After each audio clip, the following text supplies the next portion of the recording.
Hi, my name is Madison Fields and I'm studying abroad at Canterbury Christ Church University for this semester. I decided to make my project a vlog based on my experiences that I've had here in order to show you how they have impacted my art. There's been a lot of firsts this semester. I've never been on a plane and I've never been out of the country. I was really afraid during the first plane because it was small and shaky, even though it was only a 1 hour long flight, but I had an older lady sitting next to me who was very nice and talked me through it. We went from the Tri-Cities down to Atlanta. It was really cozy. It felt like a luxurious little bus, and there was not a lot of people on there, so we were able to actually sleep. The food on the plane was terrible, though, and I forgot to take a picture, but it was nasty. I got excited when it was almost time to land, so I got brave and looked out the window.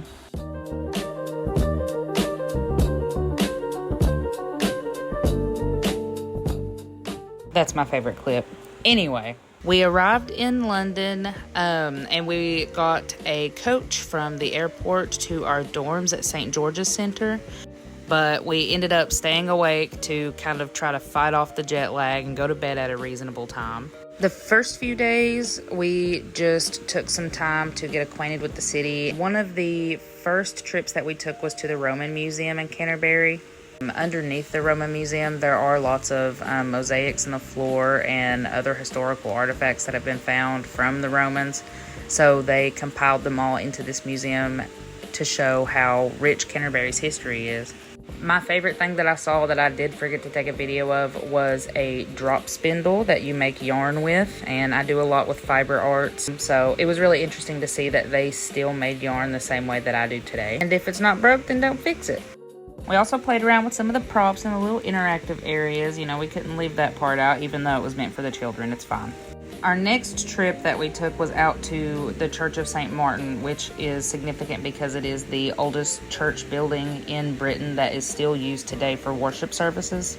When I was walking around, I was really looking for a lot of art references, so I took a picture of some of the graves that they had outside. There were gates and chains and fences that I got a lot of inspiration from and kind of influenced this piece of art that I made. So our next big trip was London. We went ahead and tried to learn the public transportation system, which I still don't have a grip on, but that's okay. But we went to see the Big Ben, of course. We walked past the Tower of London. We saw some pigeons in the shopping center. We explored. Honestly, this was a hard day for my anxiety just because we accidentally went on a overcrowded day. The public transport was packed. But there was a lot of little things that I was grateful for that helped me through the day. That concludes a lot of the bigger trips that we had in September. Here are some notable pictures that I took throughout September that I forgot to take videos or I was too distracted to take videos. Enjoy.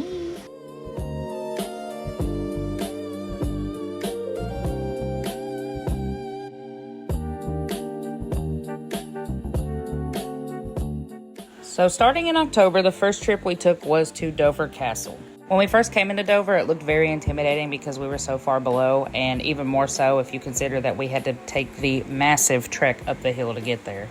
It was worth the view, though, once we got up there, if we could just take a moment to appreciate.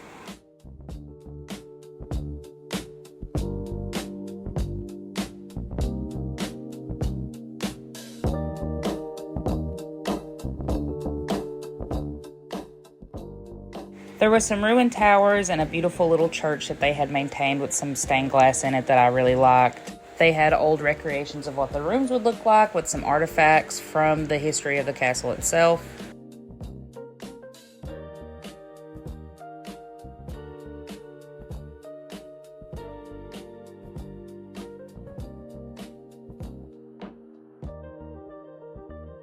We climbed up through the castle and another second for the view from the top.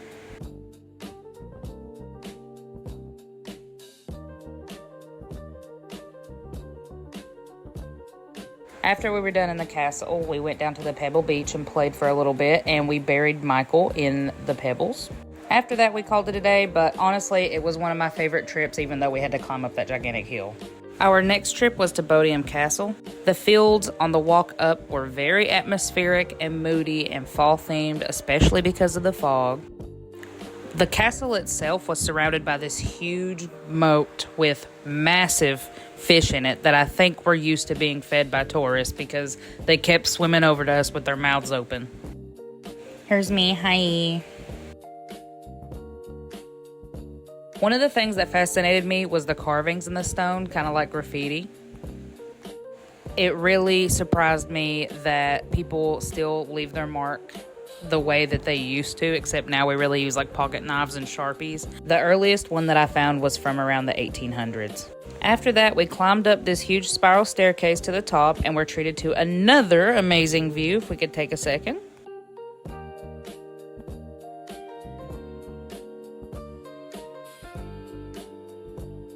And once we got back down, I saw some ducks, which are my favorite.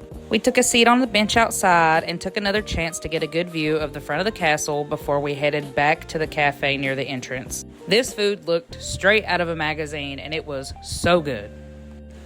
And I also got a little friend from the gift shop. His name is Bodie, after Bodiam Castle, and he's a little bat. Later that same day, we traveled to Item Moat, which was I think about an hour away. We went into the cafe to get some soup. It was so good. It was potato and leek, I think. We were kind of let loose here because it was a bit of a bigger area. So the first thing that me and Abby did was we went to go look at the gardens, and I really liked these painted wood carvings that they had outside.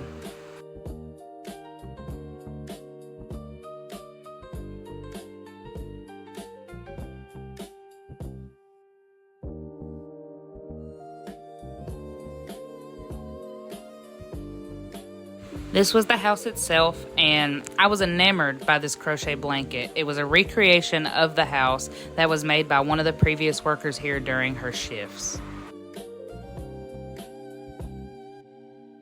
We toured around for a little bit, and then we headed back home.